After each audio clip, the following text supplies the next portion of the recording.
Les amis, Bezrat Hashem, Shavua Tov déjà. On va continuer notre sujet.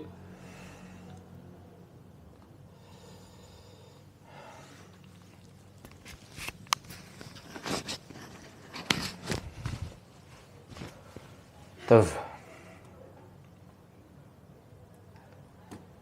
Bonsoir Avishai, bonsoir Monsieur Michel, bonsoir Shlomi, bonsoir Eliaou, bonsoir Kevin. Bonsoir. Je vais vous envoyer tout de suite ce que l'on va lire aujourd'hui.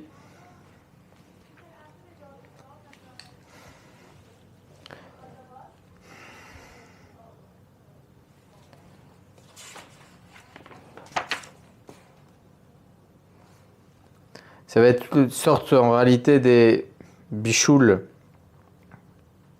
qui vont être considérés ou pas comme en rentrant dans l'interdit de Bassa Bechalav. Je vais le faire tout de suite. Voilà. Je vous ferai Bezrat Hashem en scanner à partir de demain.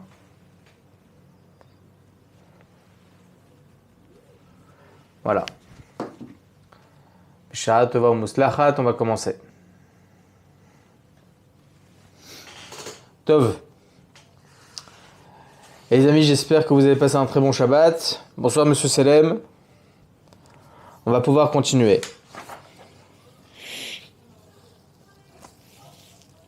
Alors les amis, souvenez-vous, la semaine dernière, jeudi soir, on avait donné juste une petite introduction sur les lois de Bassa Bechalav. Et on va continuer sur le sujet, tout en rentrant un peu plus dans les détails. En rentrant aussi dans les Gmarot,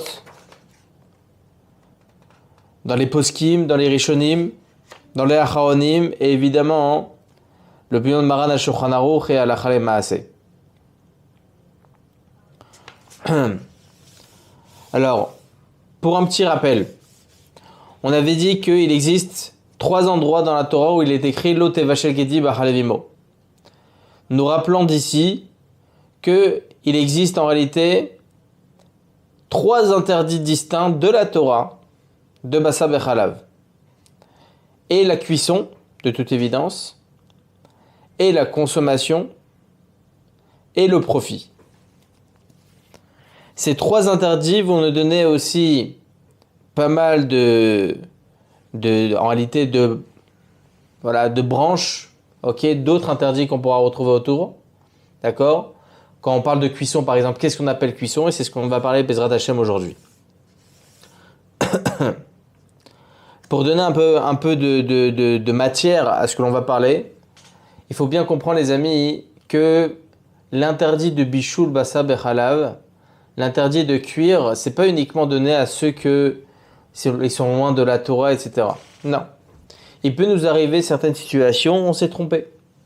Imaginez-vous un instant, on a utilisé une marmite de viande et on a cuit à l'intérieur du khalavi. Alors vous allez me dire, ça va, c'est pas de la viande et du lait. Vous allez voir que c'est pas si évident que ça. Et justement, grâce à tous les détails qu'on est en train de discuter, eh bien, ça va nous donner, on va dire, beaucoup plus en réalité de résonance sur ces sujets justement qui peuvent nous arriver au jour le jour. Alors, on avait terminé la semaine dernière sur une Gemara, sur 2 Gemarot précisément. Dans le traité Sanhedrin, page 4b, d'accord? C'est aussi rapporté dans le traité Choulin, 108a. Amar Rav Acha bered Rav Eka. Amar Kral lo tevashakdi derer bishul asra Torah. Rav Acha, le fils de Rav Eka, il vient nous enseigner que le fait que le verset vient nous enseigner, vient nous dire lo tevashel gedi, tu ne cuiras pas, ok? Là, donc la viande et le lait ensemble. Quand on parle de cuisson, on parle de derer bishul. L'interdit de la Torah est exclusivement lié à un interdit de cuire, mais de la façon habituelle de cuire. C'était justement de là toute la question qu'on s'était posée par rapport au micro-ondes. On avait terminé par ça la semaine dernière. D'ailleurs, le Shulchan Aruch rapporte au nom du Rashba. Veotzi, donc c'est le Siman Pezain Seif Aleph, Siman 87 Alacha 1. Veotzi al Chilab Leshon Bishul, Lomar Sheno Asur Minatora et Ladera Bishul. Donc le Shulchan Aruch rapporte au nom du Rashba que le fait que la Torah a annoncé l'interdit de consommer de la viande et du lait ensemble sous les termes de Bishul, la Torah elle aurait pu dissocier trois psukim totalement distincts en disant Lo tochal basar bechalav, Lo tevashel gedi b'halevimo, Lo te'ene mi basar bechalav. Elle aurait pu nous expliciter trois termes distincts. Si la Torah a émis une similitude dans les trois versets, mais une similitude parfaite, c'est pour nous enseigner quelque chose. Et un des enseignements vient nous enseigner ici le Rashba, c'est que le fait que la Torah a en réalité émis l'interdit de consommation sous le terme bishul, cuire, pour nous apprendre.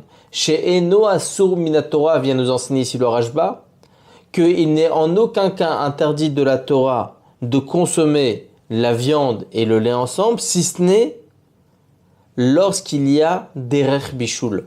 Lorsque les deux éléments, en l'occurrence viande et lait, ont cuit ensemble de façon habituelle. D'accord ? C'est la façon habituelle de cuire. Mais dans tous les cas, et vous êtes tous d'accord avec moi, pour n'importe quelle situation, il nous a interdit de mélanger le lait et la viande et de les consommer ensemble. Vous voyez bien que selon des Rabbanan, selon Chachamim, il nous a interdit de consommer même l'un après l'autre. Il faut attendre des heures et des heures. Donc évidemment que min des Rabbanan, que d'ordre rabbinique, qui c'est aussi très très grave si on le fait, c'est de consommer de la viande et du lait ensemble, même si ils n'ont pas cuit. D'accord ? Par exemple, prenez un bout de fromage et vous prenez de la viande tartare. Bon, les deux, ils n'ont pas cuit. Ou vous prenez, par exemple, un burger, halak bet Yosef, et vous mettez du fromage par-dessus, après que ça refroidit, etc. Vous voulez bien le manger ensemble. Hachem Ishmor. C'est un issour très, très, très grave, mais attention, d'ordre rabbinique. Qu'est-ce que ça nous change d'ordre rabbinique ? À quoi ça nous sert de savoir ça, c'est des Rabbanan et ça, c'est de la Torah ? Une des conséquences qu'on verra, Bezrat Hashem, c'est que lorsqu'il s'agit d'un interdit d'ordre rabbinique, par exemple, imaginez-vous un instant, vous avez à la maison du fromage parvé. Ça existe, vegan. Et vous avez des tranches de fromage normal. Le gosse il s'est trompé. Il a voulu mettre sur le burger, il a mis une tranche de fromage normal. Il s'est trompé. Il n'a pas mis du vegan. Qu'est-ce que je fais avec ça, Kvod Arav ? Ah, regarde. Va le donner à ton voisin goy. Ah, mais c'est interdit. Issourana. Il n'y a pas de Issourana. Pourquoi ? Parce qu'ils n'ont pas cuit ensemble. D'accord ? Ils n'ont pas cuit ensemble et il n'y a pas eu de derer bishul. On va essayer de comprendre qu'est-ce qu'on appelle derer bishul. D'accord ? En tout cas, voilà une des conséquences intéressantes. Et sur ce, on avait terminé aussi dans le traité Choulin, justement 108b, où la Gemara nous enseignait là-bas Vechen tane lavi bematnitin. Lévi l'a enseigné dans la Mishnah. Keshem sheloke al achilato kach loke al bishulo ubeize bishul amru bebishul she'acherim ochlim oto mechamat bishulo. Écoutez bien ce que vient nous enseigner Lévi, qui est en similitude complète, en réalité, avec ce qu'il a enseigné bien plus tard le Rashba. Keshem sheloke al achilato, de la même façon où cet homme-là, il est chayam malkout, c'est-à-dire on lui donne les 39 coups à l'époque du Beth Amikdash. S'il mange maintenant de la viande et le lait ensemble, la même chose, chayam malkout, s'il cuit le lait et la viande ensemble. Ou beize bishul amrou, de quel bishul on parle ? Il vient nous enseigner ici Lévi dans la Mishnah. Sur quelle cuisson la personne est chayam malkout ? Sur laquelle ? Bibishul sha'acherim, sur une cuisson où les goïm, quand on parle de acherim, ici c'est les goïm, sur une cuisson où les goïm, ochlim oto mechabat bishulo. Ok ? Étant donné que ça a cuit, et c'est la façon habituelle maintenant de consommer parce que ça a cuit à 100%, c'est la façon habituelle de manger de cette façon, eh bien c'est ce qu'on appelle bishul deoraita. Et donc là, Chazé Shalom, la personne, elle sera Chaya Malkout à cause de ça. Ça voudrait dire quoi, les amis? Juste pour rentrer un peu plus dans les détails, pour ne pas... Oublions l'émotion un instant. Ça voudrait dire que la seule fois où on est Chaya Malkout, c'est-à-dire vraiment, selon la Torah, tu as fait l'interdit de cuire, etc., c'est uniquement dans le cas de figure où la cuisson, elle est à 100%, c'est-à-dire c'est la façon habituelle de consommer. D'accord?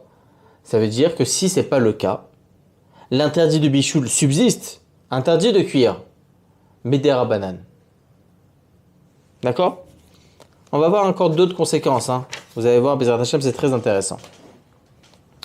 Alors rentrons un peu plus, on va essayer, Bezrat Hashem, de faire une sorte de pyramide pour comprendre Halakha Lemaaseh jusqu'à où on va, jusqu'à l'opinion de Maran Rabbeinu Ovadia Yosef dans Alichot Olam, volume 7.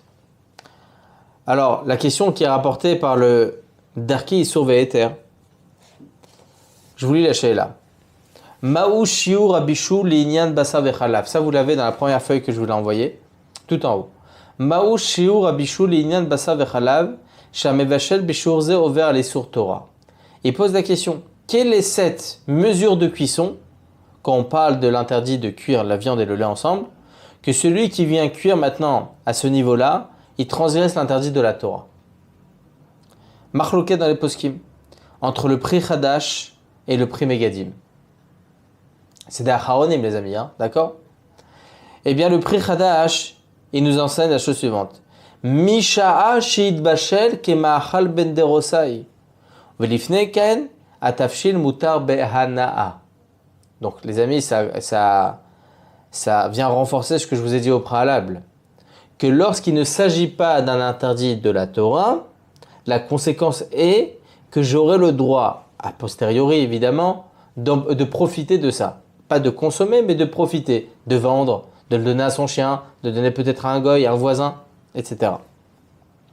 Alors, le Pri Chadash, il vient nous apprendre quand est-ce que ça devient un interdit de la Torah, à partir du quel niveau de cuisson. She'it bashel ke ma'achal ben derosai. Lorsque ça a cuit à ce niveau de cuisson de ma'achal ben derosai. Souvenez-vous les amis, quand on était dans les Chot Shabbat, on avait rapporté ce principe-là de ma'achal ben derosai. Ben derosai, c'était un brigand qui mangeait très très rapidement, qui cuisait très rapidement, parce qu'il allait se cacher, il était en cavale tout le temps pour ne pas se faire attraper par, évidemment, par les forces de l'ordre, etc. à l'époque, au temps de la Gemara. D'accord? Eh bien, il mangeait très rapidement, il cuisait très rapidement. Et il est écrit dans la Gemara qu'on apprend de derosai, ben derosai, on apprend le niveau de cuisson qui est mangeable. À partir du moment où on arrive à un niveau de cuisson mangeable, d'accord, eh bien c'est ce qu'on appelle kema'achal ben derosai, et là l'interdit est déjà de la Torah.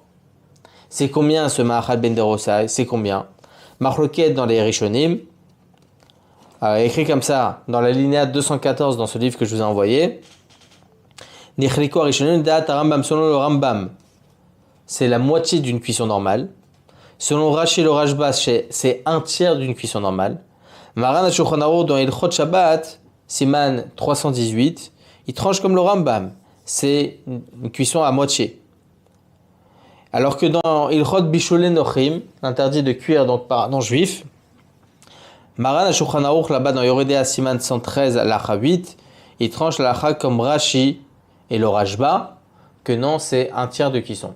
Alors, ses amis, on est resté quand même en suspens sur le sujet. Même Maran Rabbeinu Ovadia Yosef, il rapporte comme ça dans Chazon Ovadia, Shabbat, ou bien une demi-cuisson, ou bien un tiers de cuisson. Top. Dans tous les cas, que ce soit un tiers ou un demi, on a un problème. Ou bien l'un, ou bien comme l'autre. Donc évidemment, à partir d'un tiers, on sera déjà marmerim. D'accord? Oui. On définit comment un demi et un tiers de cuisson? On va dire que si... Ouais, vous savez quoi, je vais minuter cela, pour être plus facile. On va dire qu'en général, lorsque ça a ébullition, le temps de cuisson de tel et tel aliment, on va dire ça prend 5 minutes. Je dis une bêtise. Et là, la personne, elle a cuit ça en 2 minutes et demie. Ou bien, comme on sait tous, pour faire un œuf mollet, je crois que c'est maximum 3 minutes. D'accord? Pour cuire à 100% un œuf, il faut à peu près 5-6 minutes, quelque chose de ce style.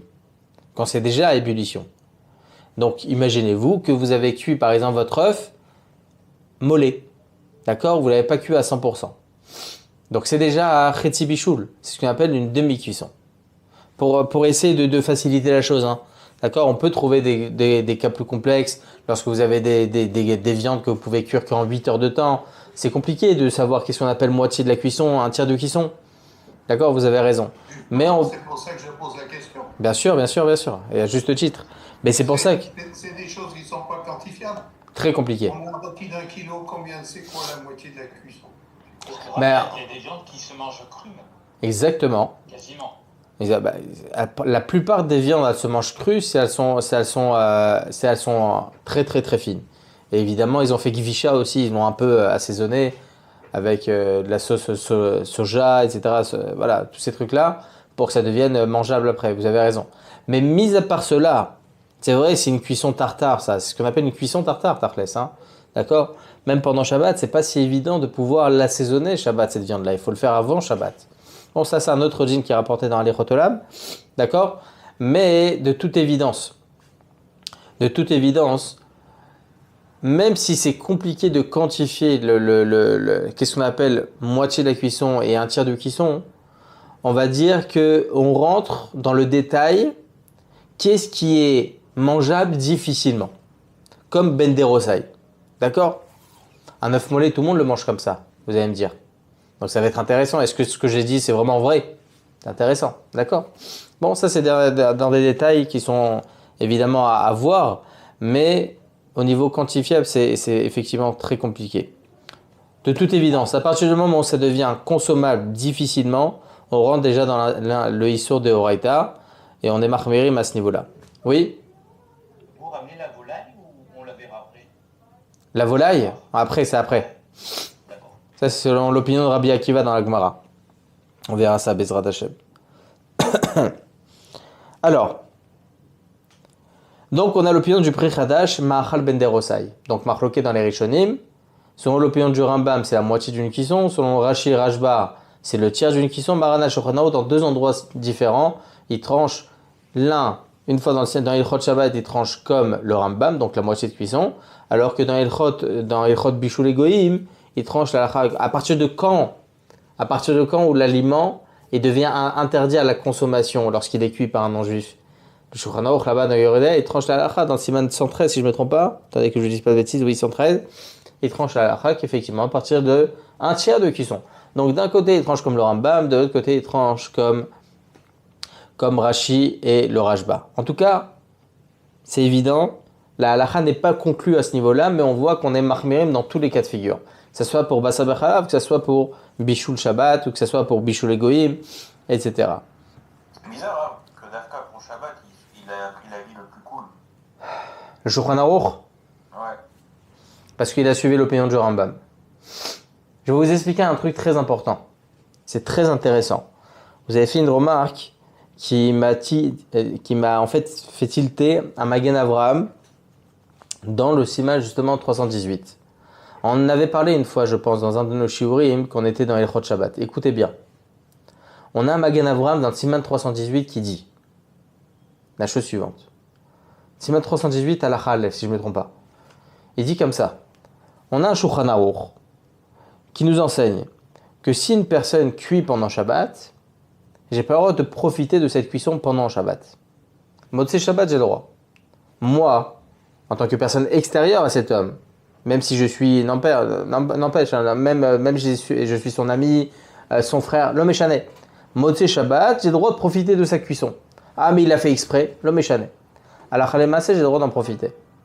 D'accord? Très bien. Pour lui, par contre, c'est assourd. On tranche comme Rabbi Yehuda dans la Gemara, dans plusieurs endroits. On tranche comme Rabbi Yehuda et pas ni comme Rabbi Meir, ni comme Rabbi Hanan Asandlar. Ok, très bien. Le Magen Avraham, il se pose la question. Comment ça se fait qu'on ait Mekilim pendant Shabbat, que directement Motzei Shabbat, on puisse profiter de cette cuisson, pour n'importe quel sujet, hein. Tous les interdits de la Torah, comme ça on tranche la halakha en fin de compte, qui ont été transgressés pendant Shabbat, si ça a été fait exprès, la personne qui est malheureusement le coupable, eh bien si ça a été fait exprès, il ne pourra jamais profiter de ça Motzei Shabbat, ni dans 15 ans, d'accord? Alors que les autres personnes qui sont extérieures, il n'y a pas de problème. S'il n'a pas fait exprès, il ne savait pas, etc., c'était interdit, Motzei Shabbat, lui aussi, il a le droit. Ça, c'est pour Shabbat, on est Mekilim. Alors que dans Yoredea, On tranche la halakha. D'ailleurs, Bezrat Hashem Bnei Neder, on va sûrement le voir ce sujet-là. On tranche la halakha que lorsque vous avez du lait qui est tombé dans votre marmite, vous êtes en train de cuire une bonne keila à la viande psartek. D'accord? Un truc de fou. Le problème, c'est que maintenant, il y a le biberon du gosse qui est tombé là-dedans. Et si vous essayez de jauger dans votre esprit, on va dire que vous avez connaissance de la quantité de ce que vous avez dans la marmite et ce qu'il y avait dans le biberon. On va dire. Restons dans ce cas de figure. Et lorsque vous jaugez, vous voyez qu'effectivement, il n'y a pas 60 fois la quantité dans votre marmite. Il y a 59 fois la quantité. Pas 60 fois. Qu'est-ce que je fais, Godarav? Ah bah, tu me mets tout à la poubelle. Et lui, il a Yetzara. Qu'est-ce qu'il fait? Il rajoute un verre d'eau à l'intérieur. Un verre d'eau. Donc c'est parvé, entre guillemets. D'accord? Donc qu'est-ce qui va se passer? C'est qu'il y aura à ce moment-là 60 fois la quantité. Est-ce que... Bon, lui, il a fait un issour très très grave. Il a été Mevatel Issour les Katrila. C'est ce qu'on appelle Mevatel Issour les Katrila. Il a annulé un interdit de ses propres mains. C'est assourd de le faire, ça. Évidemment. Bitou l'Issour les Katrila, c'est un grand principe. Lui, il n'a pas le droit de manger. Mais qu'en est-il des autres? On va dire c'est un cuistot dans un restaurant. Et là, il vient de faire cuire un steak qui vaut très très très cher. Il n'a pas envie que son patron le gronde, etc. Lui, il a un gros Yetzara, il rajoute la quantité, il y a 60 fois la quantité. Il donne ça, maintenant il sert ça à ses clients. Et il s'avère, avant même que je mange, que je me rends compte de ça. Est-ce que j'ai le droit de manger ça? Assourd. Que ce soit pour le cuistot, que ce soit pour les clients, que ce soit pour son frère, sa sœur, ses parents, personne n'aura le droit de consommer ce steak, ni cette keila. Pour quelle raison, les amis? Parce qu'on est mahmirim. On est mahmirim. Le Magen Avraham alors s'interroge. Pour quelle raison, pendant Shabbat, on est aussi cool? Motzei Shabbat, yalla, bechavod, mange. D'accord? Alors que, pour les autres, qui sont autour, alors que dans Yoredea, qui a l'air d'être quelque chose, on va dire, entre guillemets, hein, ça va quoi. D'accord? C'est un principe des Rabbanan. Cuire pendant Shabbat, c'est un principe de la Torah. Pour quelle raison? Donc annuler dans 60 fois la quantité, c'est un principe de la Torah. Des Rabbanan, pardon, d'ordre rabbinique. Et pourtant, on interdit pour tout le monde. Vous savez pourquoi, les amis? Le Magen Avraham explique. Pour Shabbat, on est Mekilim parce que c'est un interdit de la Torah. La personne, elle ne va pas en arriver à dire à son ami Shabbat, vas-y cuis, comme ça, Motzei Shabbat, je l'aurai direct. Un juif, les amis, il fait attention. Même s'il est loin, loin, loin de la Torah, imaginez-vous un instant, vous demandez à un non-religieux, pendant Shabbat, vous lui dites, s'il te plaît, tu peux m'allumer ça? Mais il vous met 2 claques. Tu crois que je suis ton gars, il va vous dire. Pourquoi? Parce que le juif, quoi qu'il, bon, vous allez me dire, ah non, il y en a qui s'en foutent. Ok, peut-être, c'est vrai. Mais en général, la grande majorité, je suis persuadé de ça, ils vont jamais vous le faire. Parce que lui, il va se sentir très rabaissé. Alors que dans Yoredea, hein, on se sent, on va dire, c'est plus facile. On va prendre ça comme quelque chose, on va dire, de plus simple, de moins compliqué, de moins assourd. D'accord? Parce que c'est un principe d'ordre rabbinique. Là, on est mahmirim à fond. Eh bien, c'est la même chose pour pas mal de choses. Vous voyez, vous me posez la question. Comment ça se fait que Shabbat, on est mekilim, la moitié d'une cuisson, alors que dans Yoredea, on est mahmirim, un tiers de cuisson? Parce que dans toutes les choses qui sont Xerat Rachamim, il y a beaucoup de choses, beaucoup de principes comme ça, où on est plus mahmirim dans les Xerot de Rachamim que de la Torah. Là, le Shulchan Aruch, il s'est tenu sur l'opinion du Rambam. C'est l'opinion du Rambam. Et là, on se tient sur le Ikaradin, dans Hilchot Bishul, pendant Shabbat. On se tient sur le Ikaradin, l'opinion du Rambam. Marada Atra, le Rambam. Dans Yoredea, il a tenu l'opinion la plus mahmira. Parce que c'est quelque chose qui a l'air d'être simple aux yeux des gens. Non, c'est pas simple. On est mahmirim. D'accord? Bon, j'espère que ça vous a donné une petite indication pourquoi dans Bishul on est plus Mekilim, mais dans Yoredea, dans Ilchot Bishul Enochim, on est plus Mekilim. Plus mahmirim, pardon. Ok. On y va.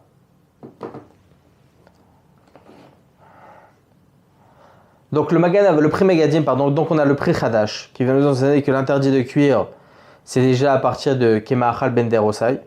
Donc vous avez une viande, vous avez du lait, vous êtes trompé, mince, c'est du lait, c'est du fromage qui n'est pas parvé, chalavi. Rav, qu'est-ce que je fais? Ça a à peine cuit. Vous pose la question, est-ce que c'est Ma'achal ben derosai ou pas? Ça, c'est l'opinion du pré-Hadash. Le Pri Megadim, lui, il dit pas ça.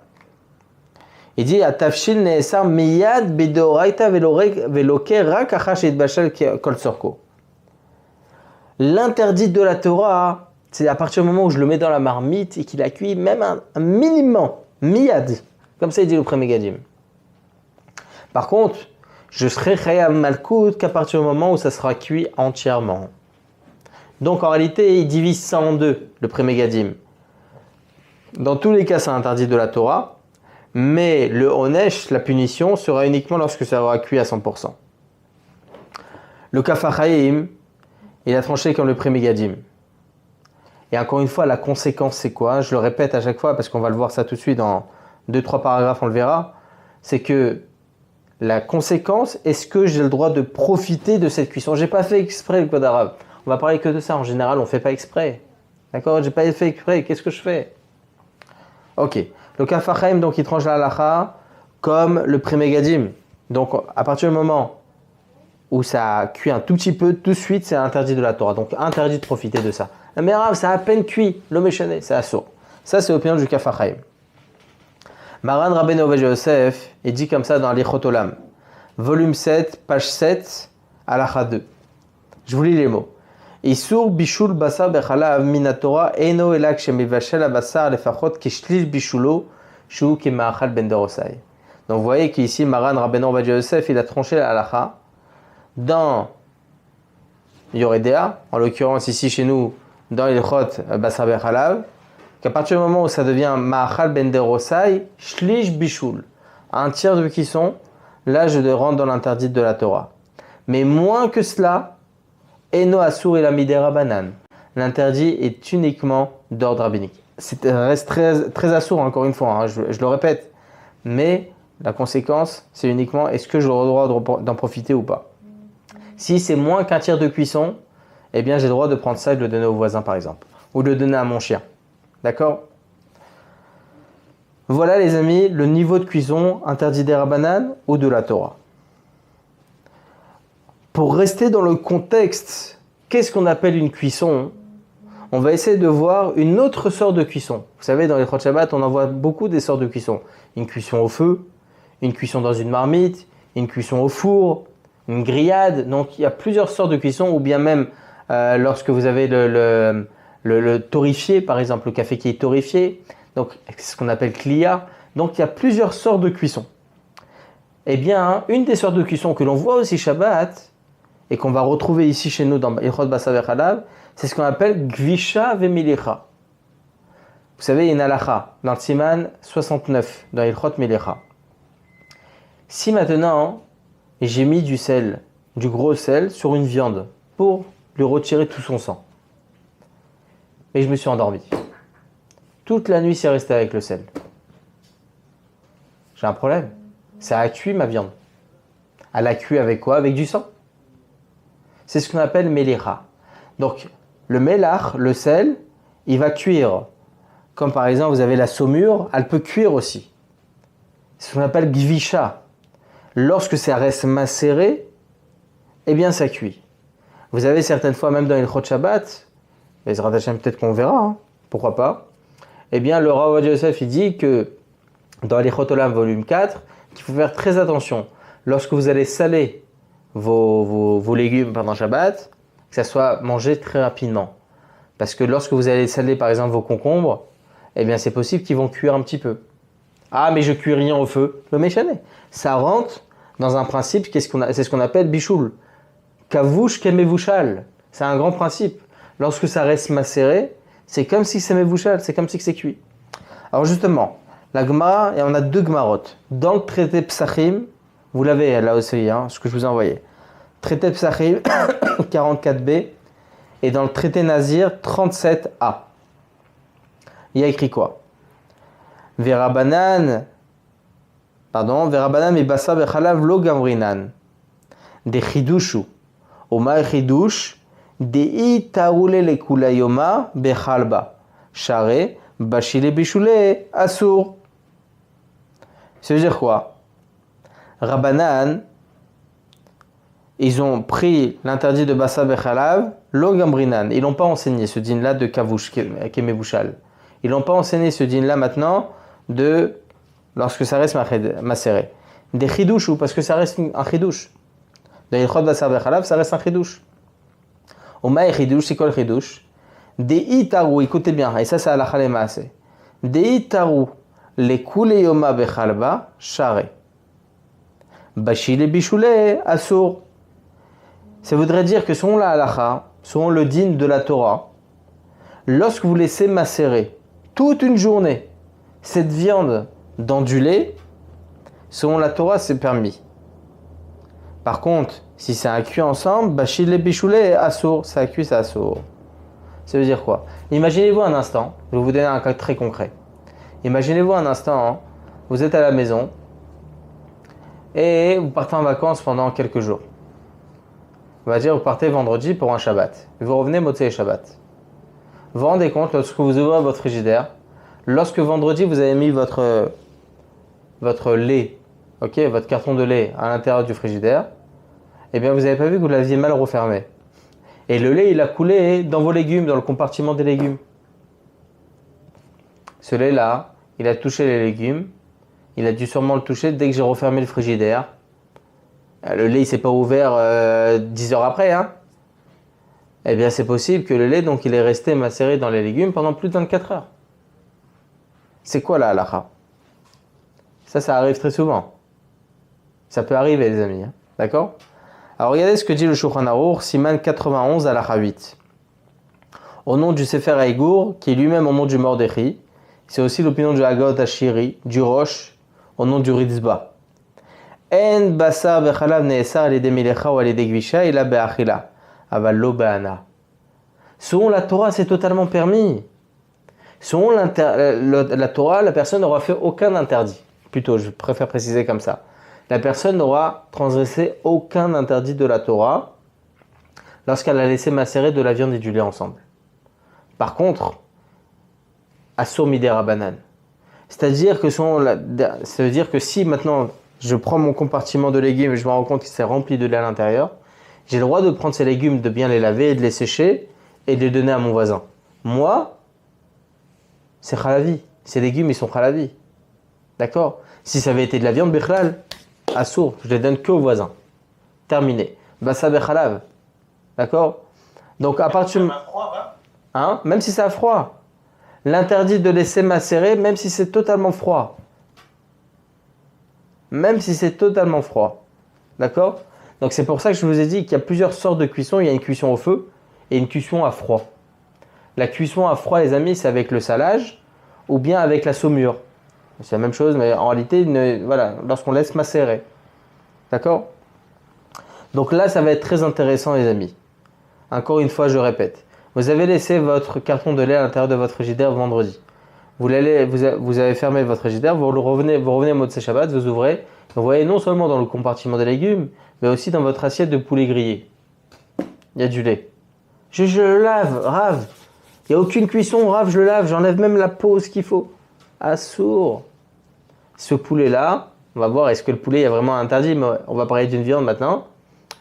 Eh bien, cette viande, hop, si tu veux, tu peux la laver, fais ce que tu veux, mais tu la donnes à ton voisin. En malasat. C'est interdit. C'est resté macéré, c'est assour. D'accord? Le bar, le char, le pré-khadash, ils viennent et ils expliquent.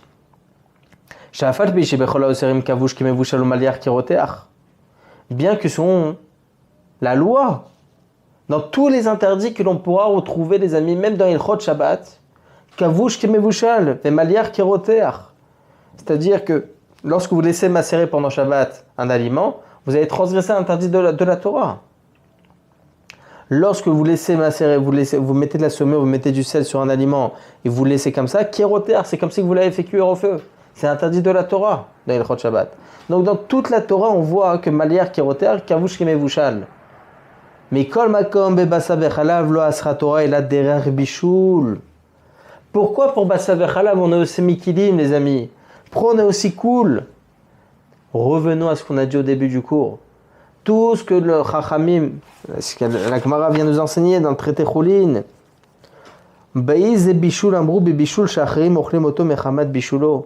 c'est-à-dire que, et c'est aussi l'opinion du Rashba, qu'en réalité, le fait que la Torah a exprimé l'interdit de consommer par le terme bichoul, lotevachel, on comprend uniquement derer bichoul, la façon habituelle de cuire.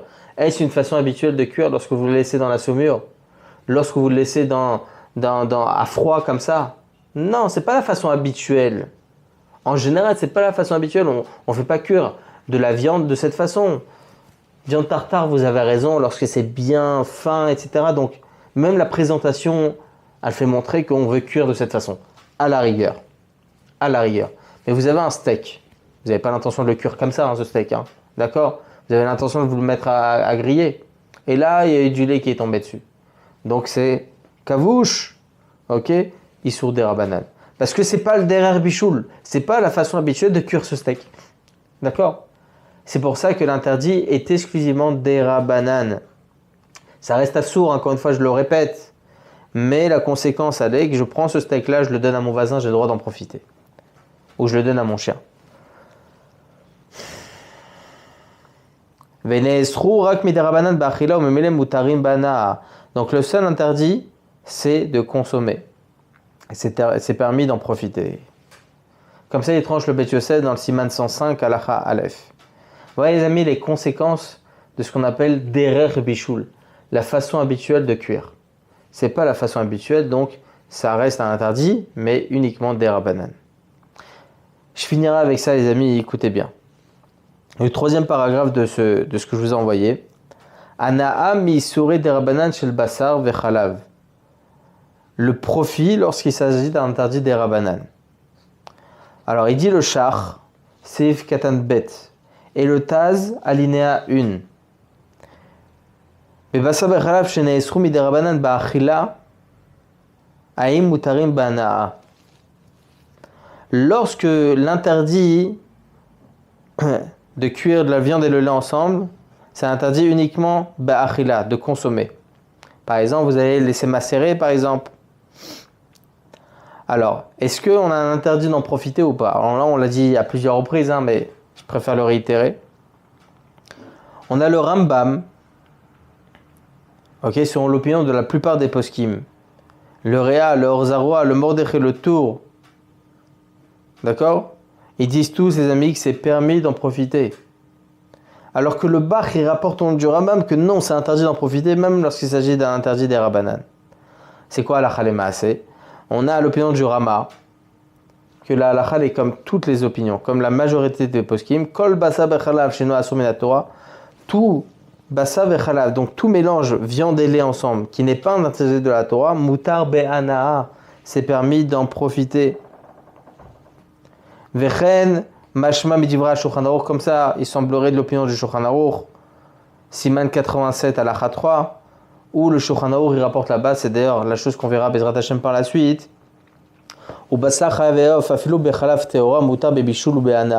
C'est-à-dire non seulement lorsque l'interdit de consommer est derabanan, non seulement on aura le droit d'en profiter, mais on a le droit même de cuire de cette façon. Et là, il y aura une grande nafkamina très intéressante. C'était justement sur ça que je voulais terminer les amis. Donc, lorsqu'il s'agit d'un interdit derabanan, l'interdit derabanan est exclusivement sur la consommation. Elle est ni sur le profit, ni sur la cuisson. Demain, il y a quelqu'un qui me pose la question, Kvod Arav, je suis au chômage, j'ai rien, je vis sous les ponts.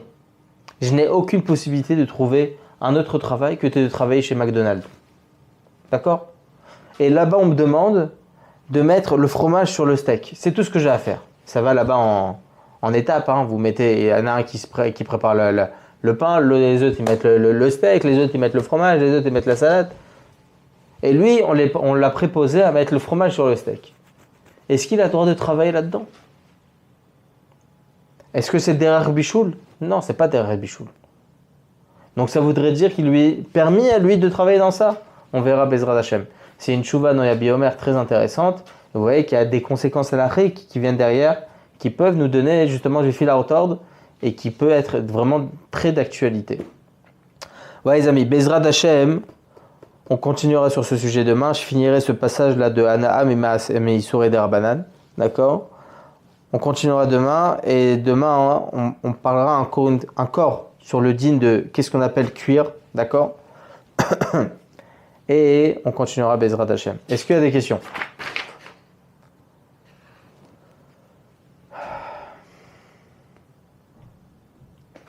Pas de questions? Donc tout va bien, Baruch Hashem. Je suis très content. On va voir est-ce que Irouille versé. D'accord? Irouille Mikli Rishon, imaginez-vous, vous avez du fromage, vous avez de la viande, l'un à côté de l'autre, et vous avez fait tomber une bouilloire dessus. D'accord? Vous avez fait tomber beaucoup d'eau chaude dessus. Donc ça s'appelle Irouille Mikli Rishon. Et pendant Shabbat, il y a ces halachot sur ça. Qu'est-ce qu'on dira dans Bassar Bechalav? Est-ce qu'on appelle ça Derer Bichoul ou pas? Tov, Bezrat Hashem, on discutera de tout ça. Voilà les amis, Chazak ou Baruch, qu'on entend des bonnes nouvelles pour tout l'âme Israël. Et Bezrat Hashem, Shiniske Bekarom Mamash, Geoula Shelema. Pas d'autres questions les amis? C'est bon? Non, ça va. Chazak, des bonnes nouvelles. D'accord.